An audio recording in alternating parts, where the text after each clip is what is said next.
hoje, mais uma vez, no podcast no Mental na Geral, para falar um pouquinho de saúde mental. E como é o mote do nosso podcast, a Xícara Podcast, né? A gente sempre traz aqui pessoas das mais variadas profissões, né? Para elas contarem pra gente quando foi a primeira vez que elas lidaram com uma situação que elas falam, puta, aí tem um BO de saúde mental, né? Aí tem alguma coisa. E aí, hoje a gente trouxe a Vivi. A Vivi é personal trainer, né? But estudante de psicologia, porque eu sou praticamente uma doutrinadora dos seres humanos. A catecista. Eu sou praticamente uma jesuíta do mundo mental. Eu trago as pessoas para o time. Então, Vivi, você hoje que é a nossa convidada super especial aqui, né? Que é hoje já estudante de psicologia, né? Sim. Hoje não, né? Já está no terceiro ano. Terceiro ano. Uma trainee, Reta final. né? Já enxergo a luz no fim do túnel. A luz no fim do túnel. A gente entra toda bonita, a gente sai toda desgrenhada da faculdade. Exato. É uma coisa maravilhosa. Mas eu sou resistência, ainda Mas tô. depois espera. Força e fé, um sorvete e um picolé. Vivi, conta pra gente quando foi a primeira vez na sua vida que você lidou com uma situação que você olhou e falou, aí tem um probleminha e deve ser algo de saúde mental. Então, na verdade, assim, a faculdade de psicologia, ela clareou para mim algo que eu via e tinha como normal, né? Porque era comum. Eu sou de região periférica, nasci e fui criada no extremo sul de São Paulo, da zona sul de São Paulo. E hoje eu entendo que aquilo que eu vivenciava ali é sim uma questão de saúde mental, que é abuso de substância. Né? Mas muito era normal. Um fumar aqui, o outro cheirar ali. E a gente via pessoas beberem muito, né? Então, o hobby era trabalhar, chegar e parar no bar da rua de casa e beber muito, né? E naquele contexto em que eu vivia ali, era normatizado. Não tinha essa questão associada à saúde mental. Nem se falava nisso, né? Assim, as pessoas não tinham o conhecimento de que isso era, sim, uma questão de saúde mental. O álcool, principalmente, né? Que, tipo assim, o álcool é tão pouco colocado como sendo uma questão de saúde mental mesmo, né? E todas as repercussões que o uso do álcool nesse final do dia... Como recreativo, inicialmente, as pessoas que tinham ali hoje, a gente sabe que geneticamente, né? As pessoas já têm uma predisposição. Muitos deles se perderam nisso, né? Hoje eu ainda volto lá, porque meus pais moram lá, e vejo pessoas que estudaram comigo no colégio da rua de trás, da casa dos meus pais, que viraram moradores de rua, que perderam as suas famílias, né? E hoje eu consigo entender que esta é uma questão de saúde mental. Ninguém escolhe estar naquela posição, né? Começa com uma brincadeirinha, um divertimento, eu tô aqui, tô aqui com a galera, vou socializar, e aquilo de fato se torna um problema de saúde mental. Sim, um problema mais que de saúde mental, um problema de contexto de saúde mental. E de saúde pública também. Exatamente, estamos falando de um bairro, estamos falando de uma região de São Paulo. Sim. E que é uma das regiões mais adensadas da cidade de São Paulo. Sim, Certo? exatamente. O uso da bebida alcoólica ou da substância leva o quê? O cara daí vai pra casa, né, já tá mamado, como diria no dito popular, chega em casa, a esposa fala uma coisa que ele gosta, pau, já vira uma violência doméstica. Aí, né, olha a sequência das consequências. A violência patrimonial, né? Tudo isso, uma coisa leva a outra, né? E naquele contexto, a gente não imaginava isso. Hoje, quando eu olho com esse olhar mais técnico, né? Por ter vivência nisso numa aula de psicopatologia e tal, eu consigo parar e falar, opa... E aí, quando você me pergunta isso, eu poderia dizer várias outras coisas, né? Eu tinha o filho da vizinha que era autista, que estava dentro do espectro autista, eu tinha a outra que, hoje, pensando bem, me parecia esquizofrênica. Mas, de fato, essas são situações pontuais. O que me remete à saúde mental, que, de fato, eu tive primeiro contato, foi com o abuso de substância. Olha que interessante. E a gente não vê, olha que legal, a gente não vê um trabalho, né, sendo feito para trazer aquilo que eu mais acredito, que é trazer a consciência. Sim. Né? É literalmente trazer a consciência das pessoas do que elas estão fazendo. Porque, vamos lá, sempre que a gente fala de saúde mental, e dentro desse contexto, a gente está falando que isso gera um agravamento para situações criminais, né? Porque você tem brigas, você tem agressões, você tem mortes. Exatamente. Porque a pessoa, literalmente, faz uso de substância tóxica diariamente. E quantas destas pessoas, neste contexto, imaginam que existe uma predisposição genética? Sim, Quase nenhuma? Praticamente E nenhuma. eles não consideram alcoólatras. Não. Não, mas eu só bebo socialmente. Porque o cara acha que ele acorda de manhã na segunda-feira pra trabalhar, então tá tudo bem. Ele é funcional. Isso, vamos lá, né? Olha que interessante, né? Quando ele acorda. Porque muitas vezes, né? Nós tivemos um funcionário uma vez com esse problema. As segundas-feiras dele eram péssimas. Porque ele estava totalmente embriagado. E nós tivemos que bater um papo, trazer para poder fazer um tratamento, para poder cuidar, entende? Porque a pessoa não se enxerga, principalmente no alcoolismo, ela não se enxerga dentro do problema real. Não. Aquilo para ela é recreativo, como você disse, aquilo para ela é, trabalho o dia inteiro, eu mereço. Eu mereço. Eu vou tomar umazinha pra relaxar. Eu preciso tomar umazinha pra relaxar. O fato de você precisar tomar uma pra relaxar já é uma questão. Já é um problema. Já é o que me chama a atenção? Que a Vivi trouxe uma situação que me deu essa impressão, assim, que isso começa numa necessidade de inclusão social, que é uma necessidade básica como ser humano. Não, quando você fala que você não bebe, você é praticamente execrado. Como você não bebe? É tipo isso. No TikTok, né? Tipo, como você não tem TikTok? É isso. Como você não bebe? Não podemos confiar numa pessoa que não bebe. E memes falam sobre isso. Quer dizer, se eu tiro o sarro disso, é porque realmente isso é uma realidade. É careta, né? Eu particularmente, eu comecei a beber, assim, socialmente, aos 23 anos. Virou alcoólatra aos 25? Inclusive, mais 24 horas. Mais 24 horas. E eu percebo que e foi por uma questão de saúde física que eu não podia beber. E quando eu comecei a beber muito tarde, né? Considerado muito tarde, as pessoas ficavam horrorizadas. Mas como assim? Você não bebe? Você nunca bebeu? Então, assim, de fato, entra nesse que você falou. As pessoas, às vezes, ela nem tá afim muito de beber. Só que vamos combinar, assim, o primeiro gole de álcool que você dá não é gostoso. Não é bom. Amargo. Não é bom. No seu Campari, você nunca mais bebe na vida. Não, aí você não bebe nunca mais. Se você quiser seu filho nunca beba, essa é uma dica boa. Fale pra ele, filho, vou te iniciar no mundo das cachaças. E aí você dá um copo de Campari pra ele. O pobre vai ficar lembrando do Campari pelos próximos 3 meses. Concentrado, né? É uma desgraça. Aí você dá uma caipirinha de saque, o moleque vicia, entendeu? Não pode. Entende, caipirinha de saque é sempre... Mas é isso, esse lance da inclusão social, e daí a gente está falando do início do contato com o álcool na juventude, que é quando vai acontecer. Me desculpa, na grande maioria das vezes não vai dar para evitar. O que eu trabalho em consultório, isso com os meus adolescentes, é aprenda a beber. Porque se você não souber beber, você vai ser uma vítima do seu álcool. Entende? Então, assim, chama os pais, fala, olha, Aline, mas tem que ter 18 anos. Eu sei, a lei é essa. Mas desculpa, o mundo tá aí, nós temos que lidar o quê? E o acesso tá cada vez... Você pede um rap, você pede um, entendeu? Você pede um delivery. Sabe o que foi engraçado? Esse fim de semana eu fui pedir um vinho no delivery e aí tava bem assim, no seu carrinho consta um pedido para maiores de 18 anos. Você afirma ser maior de 18 anos? Sim. Sim, acabou. E chegou o vinho na minha casa. Assim, acabou. Aí assim... Podia ser meu filho de 14 anos, 12 anos pedindo o mesmo vinho? Não poderia? No seu login, inclusive. Porque Aí você faz seu cadastro com data de nascimento, você pode até mentir. Lógico. Né? Mas tem lá uma data de nascimento, mas ele pode estar pedindo o seu cadastro.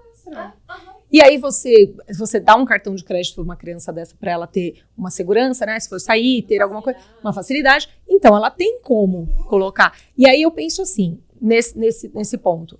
Não é melhor você ir em casa e falar, você tem curiosidade? Você quer experimentar? Você quer saber como é? Eu quero que você faça isso aqui. Porque ele vai fazer, o que a Aline falou, é fato. Ele vai fazer, gente. É fato. Nessa hora você não tem amigo. Entendeu? A galera que mais é ver você cair no chão e passar vexame, tá? É isso. E tem uma expressão chulésima, mas ela é super verdadeira. Cu de bêbado não tem dono. Caiu no chão, todo mundo te zoa, entendeu? De verdade, quantas meninas não foram violentadas porque estavam bêbadas? E quando você vai perguntar, foi a primeira vez que eu bebi. Porra, é óbvio que foi a primeira vez. Você tem que aprender a beber. Vai ficar sem beber? Não, não vai. Não vai. Mas entre ficar sem beber até morrer e se tornar um alcoólatra, tem uma distância. E aí a gente volta pro ponto que a Lívia tocou. A aceitação social. Exatamente. Porque esse adolescente, né, ele precisa participar. Ele precisa se sentir pertencente. Qualquer coisa melhor que você tá com um copo de cachaça na mão, ó, eu sou índio. E aí, qual garoto ou garota dessa vai pegar da garota influente, popular da escola, que ele vai te oferecer e vai falar, não, obrigada, eu não bebo, eu sou menor de idade. Não vai, não vai porque todos nós vivemos... É beta agora? Gente, eu sou do cringe ainda, perdi essa parte. Perdi aí. Perdi. O que seria beta? Beta é assim, que não quer saber de nada, que é, tipo assim, alheio às coisas do mundo. Eu falei, ixi, deu ruim aqui pra gente. Entendeu? Então, beta. E aí, a criança, o adolescente, ele quer se sentir pertencente àquele grupo, ele vai aceitar, ele não vai recusar. Não vai. E aí, se tiver uma predisposição genética, tá ali um futuro alcoólatra. E uma coisa leva a outra também, né? Numa outra coisa, além da inclusão social, a falta de habilidade social. Lógico. Pra ficar mais alegrinho, né? Mais alegrinho. Eu desligo, né? Daí fica mais fácil eu dar uma risadinha. Eu chegar uma menina, né? Sim. Os meninos... Desculpa, menino não chega no seco. Menino tem que estar... E se parasse só aí, tava bom, né?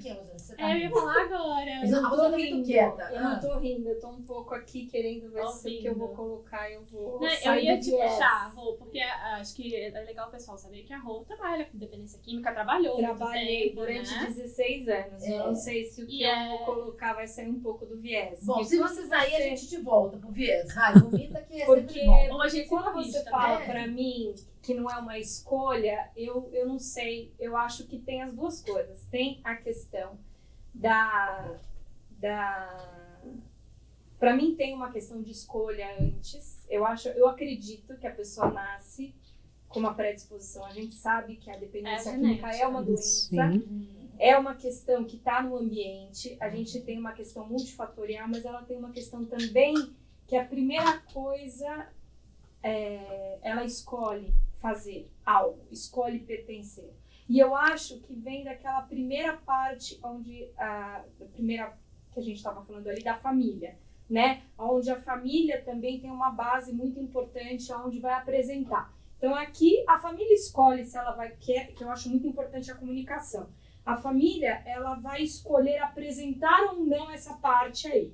Então ou a família esconde, né? Eu não quero mostrar, eu não quero mostrar esse mundo horroroso que tá aí, ou olha, eu vou apresentar aqui todas as drogas que existem, todos os álcools e todas as coisas que existem, né? Que eu conheço gente que aconteceu isso e mostrou. Isso aqui acontece isso, isso aqui acontece isso, acontece isso, acontece isso. Você vai escolher se você vai usar ou não. Isso aqui é que vão te apresentar na vida, tá? Ele pode ou não ter uma predisposição. Tá? No caso, por exemplo, da minha família, eu tenho um avô que é alcoolista. Eu poderia contar do alcoolismo dela. Ainda não. Eu posso tá cedo. desenvolver ou não o alcoolismo, né? Porque é uma roleta russa. Exatamente, né? Então, a mesma coisa com a saúde mental, também poderia desenvolver ou não, porque eu tenho aí a carga genética. Agora, eu escolhi na minha adolescência usar ou não droga. Eu fui apresentada. A mesma coisa que outras pessoas. Mas você não tem essa habilidade social, que é o que a Lívia falou, de chegar e falar, não, galera. Isso, ok. Entende? E agora existem pessoas e pessoas. Os meus pais, por exemplo, não me apresentaram isso. Só que existem pessoas e pessoas, né? Pode ser que aquele da turminha que não teve habilidade social, tudo que é enturmar, que é coisa, então foi lá, fumou o seu primeiro baseado, foi, e aí encascou. E tem aquele por alguma questão, né? Ou por medo, ou por respeito aos pais, ou por se eu chutar. Não respeito. Não sei. Ou por o medo, né? Se eu for chutar o balde, né? Que a gente estava conversando na primeira etapa, você vai chutar o balde? Ok, então você limpa o balde depois. Que é o que eu falava para os meus pacientes. Muito fácil você estar aqui com o seu pai pagando o tratamento, né? Então, ótimo. Você quer continuar usando? Usa. Perfeito. Você trabalha, paga o seu tratamento. Ninguém quer assumir. Só que eu trabalhei durante 16 anos, Vivi. Só que eu digo que hoje, os pacientes, quando eu fui saindo da clínica, até os pacientes dependentes químicos mudaram a cabeça. Parece que eles são mais infantis. Vinha aqueles pacientes de 40, 30 anos, parecia um paciente de 15, 10. isso. Eu tenho pacientes hoje, que se você entrar na minha rede social, não precisa ser anonimatos, porque eles se colocam, que me buscaram de novo, não porque voltaram, porque querem que eu trate a família, que nem é mais dependente químico, mas porque é a esposa que está fazendo direito, ou porque coisas que querem que eu trate a família, mas porque já estão bem. São agrônomos, são coisas... Reviveram. 1 em 1 milhão. Porque escolheram sair. E usavam crack. Não usavam maconha. Né? Então eu digo assim, 1 em 1 milhão. Eu não estou dizendo que é... Eu acho que é uma Mas escolha eu acho que para fazer essa escolha, você tem que ter alguma habilidade, algum Propósito. Propósito. Então, 14 Sentido, né? Exatamente. 14 anos é Só que, que meu, aí eu tô te dizendo, É ser aceito, é ser legal, é ser... Exatamente. É isso. Uma das coisas que eu penso, quando você fala eu vim, né, da comunidade, tudo, eu tenho um paciente hoje também que tem na rede que eu falo assim, a gente tirou ele da Fundação Casa em Brasília, né, quando eu trabalhava com uma equipe. E aí ele veio para hoje, até hoje ele é pai de família, tudo, não tá mais usando, também é aquele 1 em 1 milhão. Mas né? você olha aqui. E aí eu falo, ele arranjou um propósito. É isso. Né? Tem que usar um exemplo. E aí eu digo o seguinte, o que fez ele sair? Você tem que achar alguma coisa. Agora, eu tenho aqueles casos que se suicidaram. Sim. Eu tenho aqueles casos que estão usando até hoje. Eu tenho aqueles casos que não querem saber de nada. Eu tenho aqueles casos que mataram o pai. Você sabe que é interessante, até pegando um gancho nisso que você está falando, todas essas coisas me foram apresentadas também. E não foi seus pais, né? Não, até porque a escolha dos meus pais sempre foi não tocar no assunto. Os meus pais também. Seja nessa questão de drogas, seja na questão sexual. Sexual. A ideia de Nossa, todas virgens. Então, assim, eles escolheram. Só que essas coisas, elas todas me foram apresentadas também. Só que qual que era o meu propósito? Sair dali. Eu tinha este propósito. Então, sair dali e conquistar, e voar, e crescer. Então, para mim, era muito claro que eu não queria estar ali, tá? Então, tudo isso que foi me apresentado, eu falava, isso vai me atrapalhar. Isso não vai me levar onde eu quero ir. Eu tinha muito claro isso pra mim. A minha mãe, tadinha, ela sempre fala isso pra mim. Ela fala, cara, não sei de onde você veio. Não sei quem você puxou. Porque, assim, sempre, desde pequenininha, eu sentia que eu não pertencia àquilo ali. E eu tenho uma sobrinha, que tem 22 anos. A Aline conhece. E quando eu a vi, até minha irmã fala, não, eu só pus no mundo a filha tua. E eu falava, ela não pode querer isso aqui. Então, sabe o que eu fazia com ela? Ela era pequenininha, tinha 8, 9 anos. Eu enfiava ela no meu carro, eu levava ela em Moema pra comer japonês. Eu levava ela no cinema do shopping Iguatemi. Porque eu queria que ela entendesse que o mundo estava além dali. Entende? Ela está muito além dali. Ela sou eu, a versão melhorada. Ela está muito além dali. Aos 22 anos, ela administra uma clínica inteira. Então, assim, porque esse era o meu propósito. O não conformismo. Muito legal. Né? Eu, quando eu pego os pacientes que são drogaditos, alcoolistas, etc. E tal, é muito interessante entender aonde está a potência desse cara. Meu, sacou a potência? Vai na potência do cara. Porque ele vai e valida aquela potência, né? Para o cara usar aquilo de mola para ele sair. Não. Não adianta onde tá cagado. E não adianta também falar, mas por que você tem tudo? Por que você precisa... Ele também sabe disso. Seu pai já é podre de rico, já sabe, não adianta mais enfiar o dedinho. Não. E aí vem a falta de propósito. Então você precisa, com aquele cara, encontrar o propósito dele, porque é só isso. Começa cedo. Que nem esse meu paciente, começa com 12. Aí você fala, quando você fala que eu sou da área de reabilitação, né? E de mexer com a cabeça. Eu falo, cara, você vai reabilitar, vamos voltar a fazer o que você fazia antes. Cara, o que o cara fazia antes? O que o cara fazia antes dos 12 anos? Então, não tinha nada. O cara pichava a rua. É um completo idiota. Você vai ter que habilitar, você vai ter que buscar o que junto com ele, exatamente. Nossa, é o mais difícil. E é engraçado, né? Porque eu sou da área da saúde já, né? Formada em educação física. E quando eu fui para psicologia, estudar psicologia, naturalmente as matérias científicas me atraem mais, né? Por ser uma pessoa muito prática. Eu sou uma pessoa muito prática, muito objetiva, muito direta, que sei o que eu quero, que corro atrás, que busco, que faço, que aconteço. Eu por mim mesma. Ninguém vai fazer por mim. Sou eu que vou fazer. Então, as matérias filosóficas, elas... A gente vai, exatamente. É tipo isso. Zero. Fenomenologia agora... Cara, fenomenologia agora eu virando o olho, mas fui lá, né? Porque ainda tem. O aqui, o agora. Psicanálise pra mim foi... Nossa Senhora. Mas assim, deu tudo certo.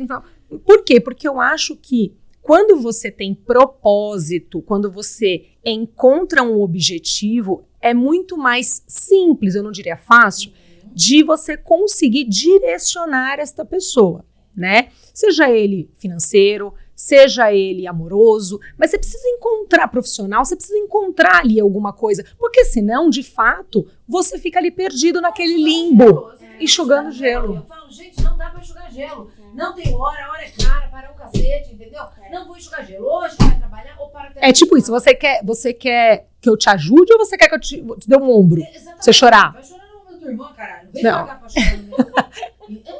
É tipo da minha... Fazendo um gancho com a minha profissão, é isso. Então, vamos lá. Eu tenho capacidade técnica pra te levar aonde você quer chegar. Depende só de mim? Não. Depende 80% de você. Porque eu tô com você 1 hora no dia, 3 vezes, 2 vezes, 4 vezes na semana. É com você, irmão. Então, assim, se você terminar a aula comigo e passar num fast food, a escolha é tua.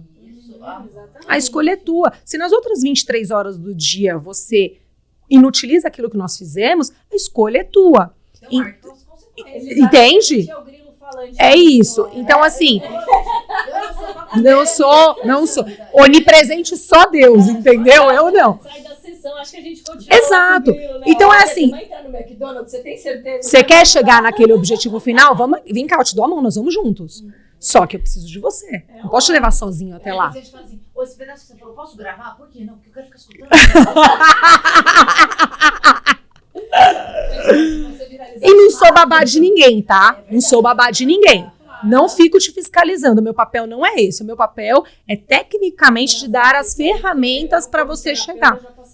Você passa pela fase babá, eu já passei. Ainda tenho umas recaídas, né? Eu tenho umas recaídas, mas eu tenho que ir lá me buscar. Porque eu tenho essa de... É isso. Quebra mesmo. Não, às vezes ela fala pra mim, não, você não levou fulano na consulta, né? Não, você não... Levei. Então... O que eu levei?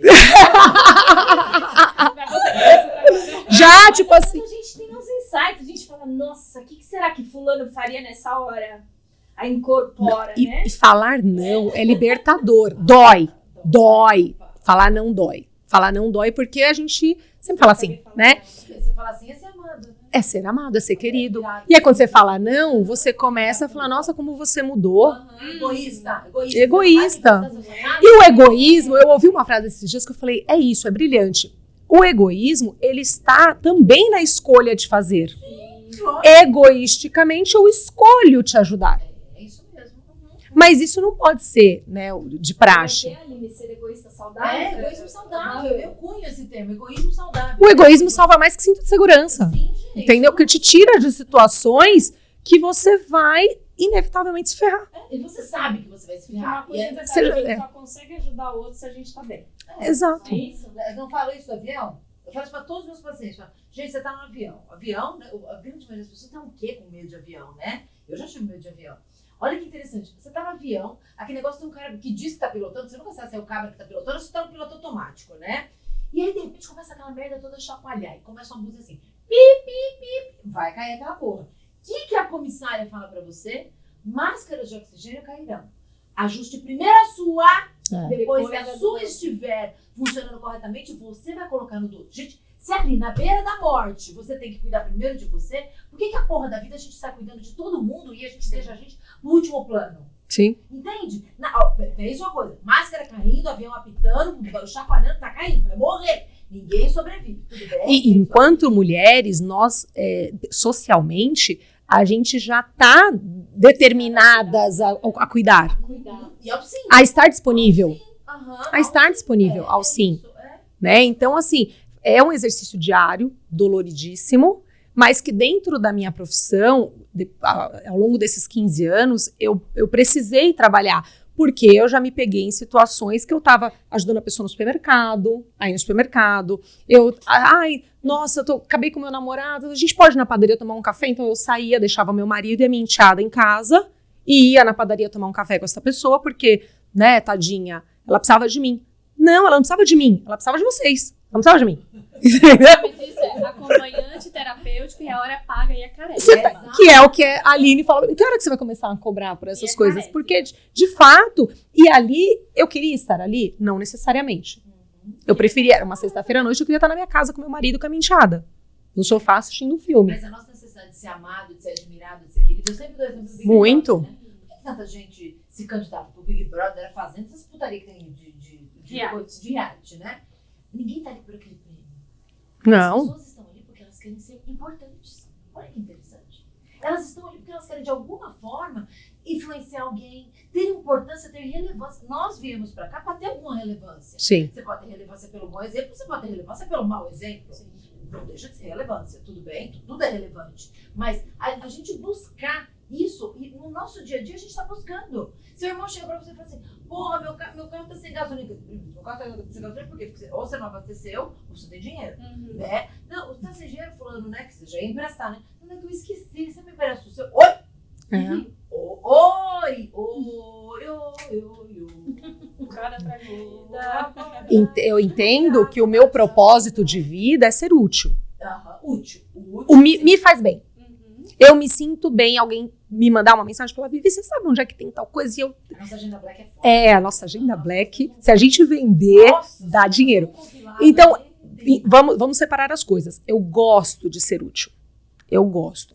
O problema está quando esta utilidade me afeta negativamente, né? E aí, disso, né? entende? Então, assim, meu marido, ele fala uma coisa que é brilhante. Então, ele fala assim, você não pode, com perdão da palavra, se fuder para ajudar o outro. É isso. Você não pode fazer isso, porque é aquilo que você falou, você precisa estar bem para fazer o bem, né?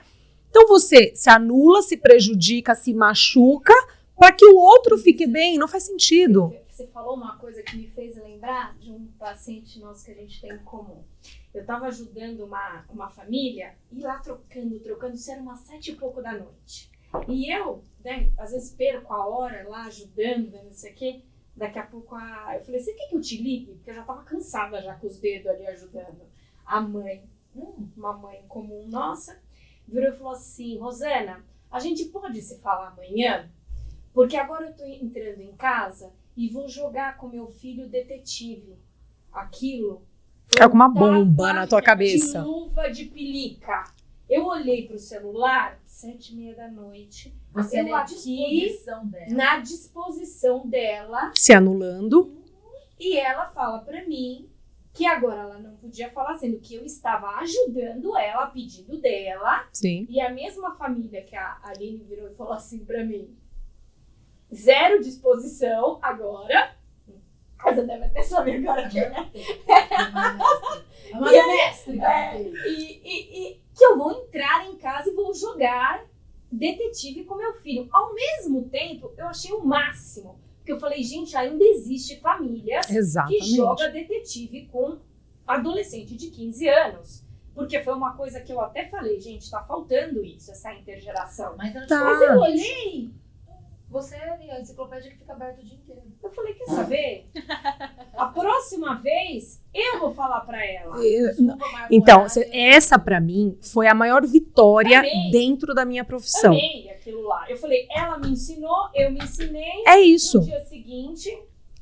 A maior vitória dentro da minha profissão é essa. Porque aprendi com a mãe do meu paciente. Eu falava assim pra tudo. Você pode me dar aula domingo, 7h30 da noite? Sim. Você pode me dar aula terça, 4h30 da manhã? Sim. E ali eu comecei a me ver perdendo momentos. Que eles não voltam, tá? Eu tenho uma enteada que vai fazer 16 anos semana que vem. Eu tô com o meu marido desde que ela tinha 2 anos e meio. Então, e a gente pega ela toda semana. Toda semana ela fica com a gente. A única noite que ela dorme é de sexta para sábado. E aí eu tinha uma aluna que vira e mexe, ela falava, tô com uma questão aqui, a gente pode fazer aula sexta-feira, 9 horas da noite? Aí eu, pode. A gente pode fazer aula no sábado às 4:30 da tarde? Pode, a gente devolve a Mel às 6 horas da tarde. A gente pode... Eu falei, olha, a gente pode treinar 9 da manhã? Porque assim, ela nem acordou ainda, eu te dou aula, tal. Ai, mas esse horário eu não gosto de acordar. E ali eu falei, cara... Entende? Aí eu deixava o meu marido em casa com a minha enteada, vivendo aquele momento os dois, e eu saía. A troco de quê? De dinheiro? Porque não é só isso. Porque essa pessoa, ela poderia sim. E aí, no primeiro momento em que eu disse, não. Este é o momento em que eu dedico à minha família.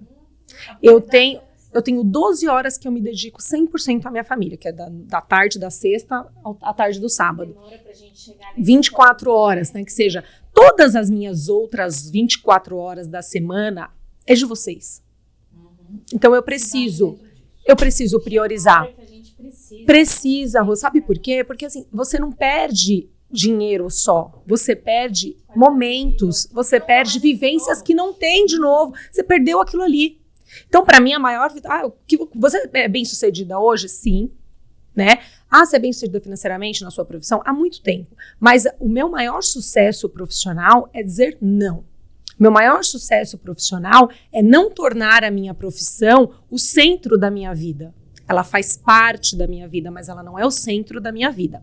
Então, hoje, com 15 anos de formada, eu consigo fazer isso. É fácil? Não é. Esse final de semana mesmo a gente recebeu uns amigos em casa e a gente estava falando disso, de um amigo que ele deixa 3 horários por dia reservado para aquele aluno.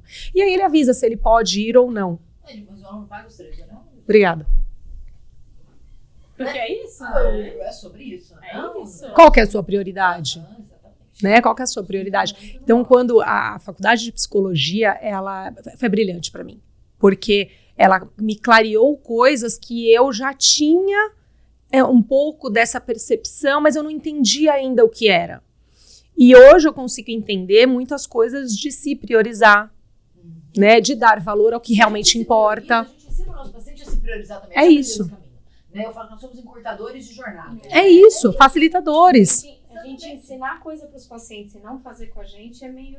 Mas não tem um monte de memezinho? Tem um monte de memezinho que fala sobre isso, né? Eu falando para o meu paciente não se estressar, arrancando os cabelos assim, jogando. Eu não treinar. Seria como se eu não treinasse. Exatamente, é isso. Se eu falo para você, hoje, 47% da população brasileira é sedentário.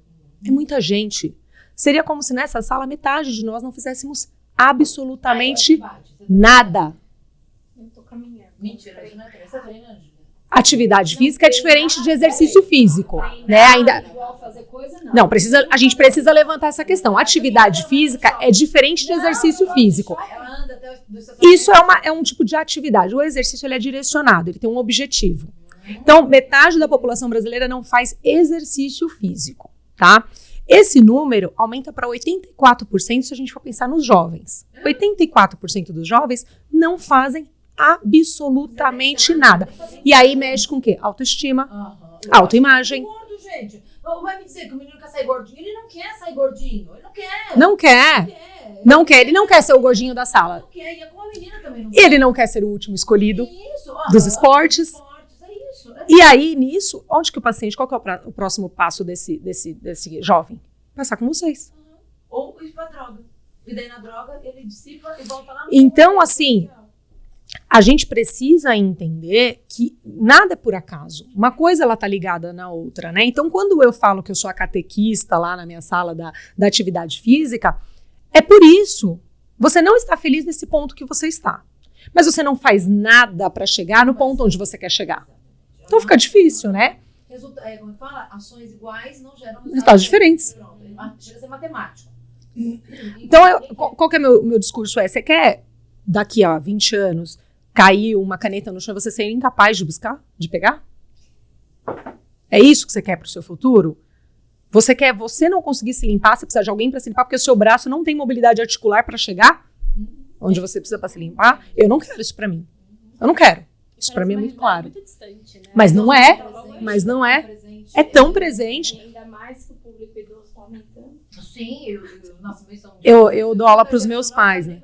Eu dou aula para os meus pais 3 vezes por semana por vídeo.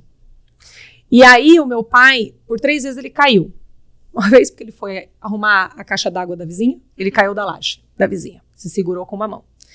Numa outra vez, ele caiu da cadeira na praia e parou com essa mão. Enfim, aí ele, nossa, tô com um desconforto e tal. Então, pá, vamos lá fazer uma ultrassom. Quando a gente fez a ultrassom, ele estava com, dos 3 ligamentos, 2 estavam rompidos. Aí a médica falou, a única coisa que está segurando ele é a musculatura do ombro. Porque ele treina desde os 60. Quando eles eram 60, eu coloquei os 2 para treinar. Daí, na pandemia, eles fechou tudo, eles saíram da academia, eu comecei a dar aula para eles. Então, tem 12 anos que eles treinam ininterruptamente. Se não fosse isso, era cirurgia. Entende? Então, não é uma questão apenas estética. Tem muitas coisas envolvidas. É prevenção.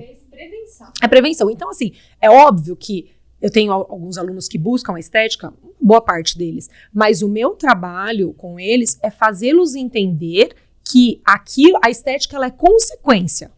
Vai chegar. Ela vai chegar. Mas não é o fator principal de você estar ali fazendo aquele exercício, que, como eu disse, é diferente de atividade. Então, assim, este também é um trabalho que eu faço com consciência hoje.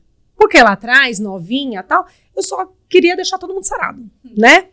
E aí, ao longo dos anos, a gente vai percebendo que essa não pode ser a motivação principal. Porque sendo essa a motivação principal, na primeira dor de barriga você para. Porque é ingrato. Você malhou ali 2 anos perfeitamente. Acabou. Então, se o seu foco é estética, você fala, vou parar com essa merda aqui. Vou fazer laser. Aquele do choquinho. O do choquinho. Que é o tanque pra lavar roupa. Enquanto eu não chegar no A motivação é falha. A motivação é muito sutil. Então, quando a gente pensa, que é o que você falou, parece um futuro muito distante, mas não é, tá batendo na nossa porta. Cada dia a mais é um dia a menos. Isso é verdade. Vivi, estamos adorando o papo aqui com a Vivi, não? Podia ficar aqui com ela 3 horas. Né? Falo pouco, né? Ainda falo pouco. Leite. Faz seu jabá aí, Vivi, dá seu telefone. A Vivi ainda é personal trainer. Ainda. Você é psicóloga, esquece. Aproveitem. Corram. Terão 2 anos para ficar... Imagina a psicóloga aí, personal, vamos fazer uma sessão de terapia. Mas aí tem que pagar dobrado. Tem que pagar dobrado. É bandeira 2. Deixa seu telefone pro povo te achar aí. 119-8579-6544. Lá no Instagram. Me manda direct, Vivi Personal. Fácil. Simples assim o Instagram, Vivi Personal. Simples assim. Muito obrigada. Eu que agradeço. Foi uma delícia. Não, meninas, obrigada hoje por vocês terem apresentado as devidas áreas. Semana que vem eu não estarei presente nessa bagaça, mas vocês tocarão esse engodo por mim. Eu tô aqui. Foi um prazer, tá bom? E até a próxima. Ó. Obrigada, tchau, tchau. Tchau, tchau. Cuide, Gabriel. E aí? Menino, mas nós ficava